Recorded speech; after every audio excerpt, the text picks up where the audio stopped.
What's going on, everybody? Good morning, good evening, wherever you are, and whatever time it is. So welcome back to another video with your man, Measureaholic.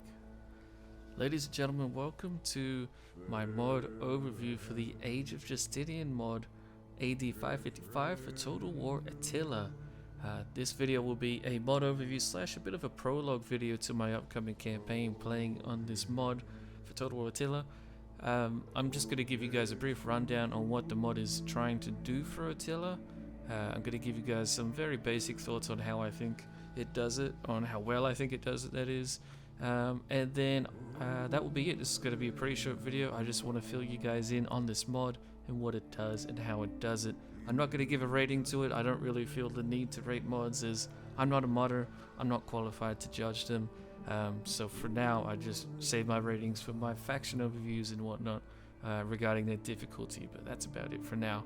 Might change in the future if I can expand my own personal knowledge, but for now, let's jump on in to the Age of Justinian mod overview.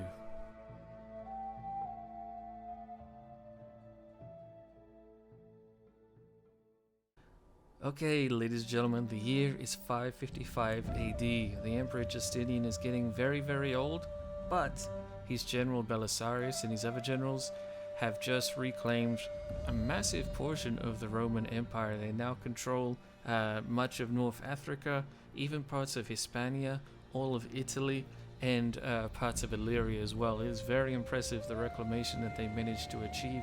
However, this is historically pretty much where it comes to an end, which is why the modders for this team have decided to choose this time period as a very pivotal time period. The Roman Empire is on the verge of a sort of like a re-enlightenment. They're basically on the verge of re-establishing the Roman Empire in its majority. However, there is still many threats to deal with. The Emperor Justinian is almost dead, like I said, and there are new threats on the horizon. This is, however, after the Huns have been dealt with, or at least the Western Huns. The White Huns are still alive and kicking and ravaging the Middle East and Asia Minor in general, so they are still around. However, you have new threats in the form of, for example, the Visigoths. The Visigoths have been largely defeated by the Romans. However, they do have still a sizable kingdom in Hispania, so Hispania is going to be a massive theater of war for the Romans if you do end up playing as them, which we may or may not. We'll have to wait and see. Furthermore, we also have the Turkic kingdoms to the northeast. They are pushing the other nomad tribes out of the area, out of the Caucasus and just the general steppe region, and they are now sending other nomadic factions into Europe to migrate and try and find safe haven, which is very similar to how the base vanilla campaign is for Total War Attila. You have the Huns and you also have the Ostrogoths, the Visigoths, all kinds of people trying to migrate to get out of the way of the ensuing onslaught. So you will have the Turks being a very powerful faction. However, the Turkic faction actually doesn't start off as a migration faction. The one that does, and the one that you're going to want to look out for, is the Avars or the Avaroi. But they're basically known as Avars in modern scripture. The Avars are a very formidable faction. They are just basically where the Huns were in the vanilla campaign, just outside of Constantinople to the north a little bit, around Dacia and northern Thrace. They will be a very big issue in your campaign if you're playing as Romans, or if you're just around them at all. They are basically taking over the Hunnic role in the vanilla campaign. So basically Europe is in a massive period of turmoil.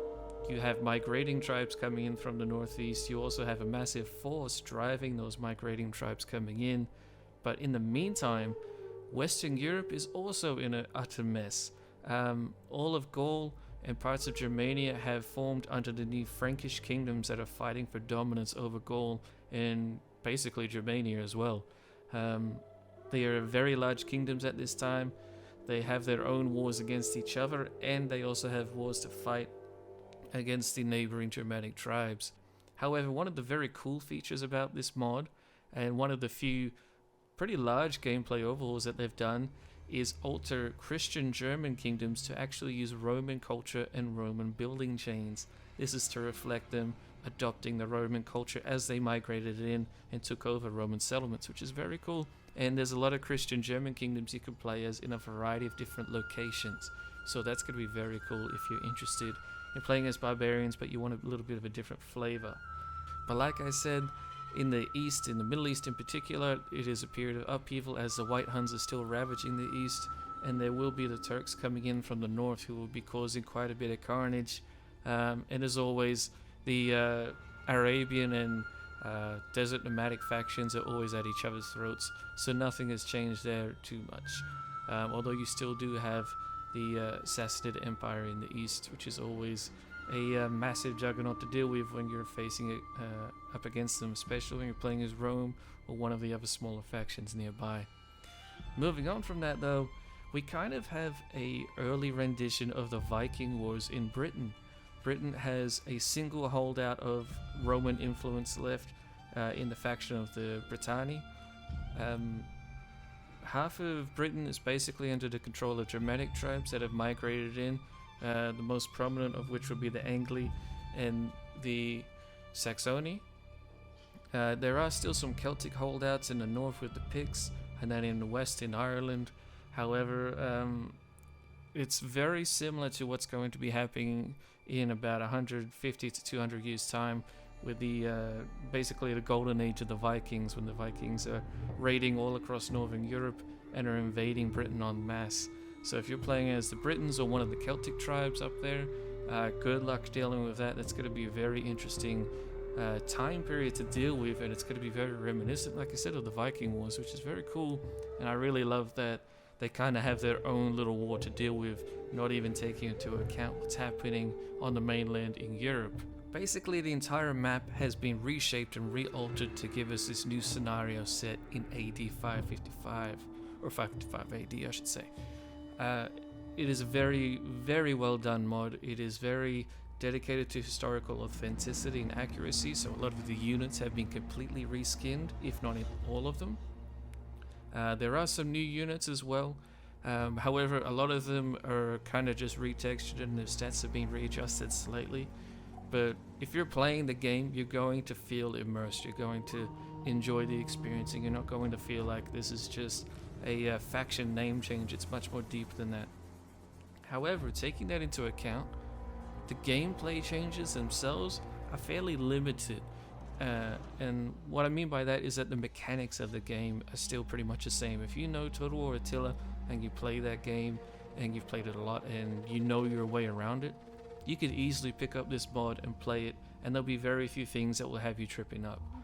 Something like, for example, the Roman culture being adopted by Germanic kingdoms might be a little different for you, but at the same time, it's still going to not really alter your playstyle all that much. But in my opinion, this is a bit of a good thing. It basically gives you an entirely brand new scenario that you get to enjoy in Total War Attila without altering the game in a way that you may or may not like or dislike. I personally would prefer gameplay overhauls to make things harder and more historical and things like that, but not every mod is about that.